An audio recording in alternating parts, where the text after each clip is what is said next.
નમસ્તે, હરે Krishna two everyone. Friends, આજે હું તમારી સાથે શેર કરીશ સ્પ્રિંગ પોટેટો, જે ટેસ્ટમાં ખૂબ જ સરસ લાગે છે અને બનાવતા પણ એને જરા પણ વાર નથી લાગતી. તો ચાલો આજે આપણે બનાવીએ સ્પ્રિંગ પોટેટો. સ્પ્રિંગ પોટેટો બનાવવા માટે મેં 4 નંગ મોટા લાલ બટેટા લીધેલા છે, 3 થી 4 ચમચી જેટલો કોર્નફ્લોર છે, 2 ચમચી ચોખાનો લોટ, સ્વાદ અનુસાર નમક, 1 વાટકી શેઝવાન સોસ, 1 વાટકી પેરી પેરી મસાલા અને 1 વાટકી જેટલો મેં લાલ મરચું પાવડર લીધેલો છે. ત્યારબાદ આપણે એક બાઉલમાં કોર્નફ્લોર એડ કરી દઈશું, ચોખાનો લોટ. ચોખાના લોટથી ક્રિસ્પી બને છે એટલા માટે મેં ચોખાનો લોટ એડ કરેલો છે. સ્વાદ અનુસાર નમક, શેઝવાન સોસ, પેરી પેરી મસાલા અને લાલ મરચું પાવડર. તમે તમારી રીતે ઓછું યા વધારે કરી શકો છો. ત્યારબાદ આપણે તેમાં પાણી એડ કરી અને સારી રીતે તેને મિક્સ કરી લઈશું.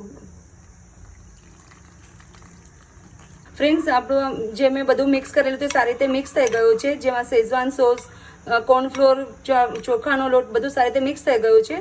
હવે તેને સાઈડ પર મૂકી અને બટેટા આપણે ચાલુ તારી અને ખમણી લઈશું. ફ્રેન્ડ્સ, બટેટાને આપણે આ રીતના આડું આપણે ખમણી લેવાનું છે અને અહીં સ્લાઇસ કરી લેવાની છે. ત્યારબાદ આ બામ્બુ સ્ટિકમાં આપણે આવી રીતના આ ચિપ્સ છે એ લગાવી દેવાની છે બેન્ડ કરીને, અને ત્યારબાદ આપણે તેને આવી રીતના ખોલી લેવાની છે. આવી રીતે આપણે 4 થી 5 આલુ ચિપ્સ આપણે તેમાં લગાવીશું. ફ્રેન્ડ્સ, આવી રીતના આપણે પોટેટો ચિપ્સ છે આવી રીતના બામ્બુ સ્ટિકમાં લગાવી દેવાની છે. ત્યારબાદ આપણે તેમાં કોર્નફ્લોરનું જે મેં સ્લરી બનાવેલી છે એ આપણે તેમાં લગાવીશું.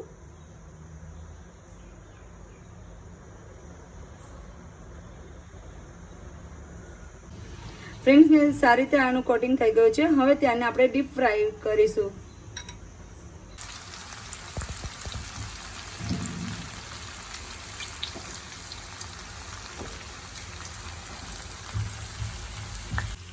ફ્રેન્ડ્સ, એક બાજુ આપણી ચડી ગઈ છે એટલે મેં બીજી બાજુ પલટાવી નાખેલી છે અને આપણે બીજી બાજુ પણ એને સારી રીતે ચડવા દઈશું.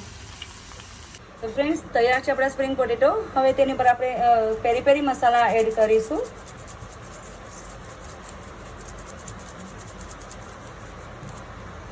અને ત્યારબાદ તેની પર આપણે માયોનીઝ લગાવીશું.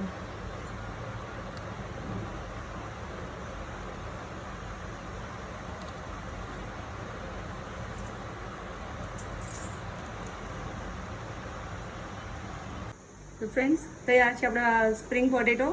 જે ટેસ્ટમાં કેવા બન્યા છે એ હું તમને જણાવીશ.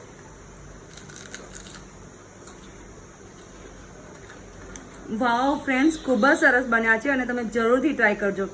અને મારી ચેનલને લાઈક, શેર અને સબસ્ક્રાઈબ કરવાનું ના ભૂલશો. Thank you.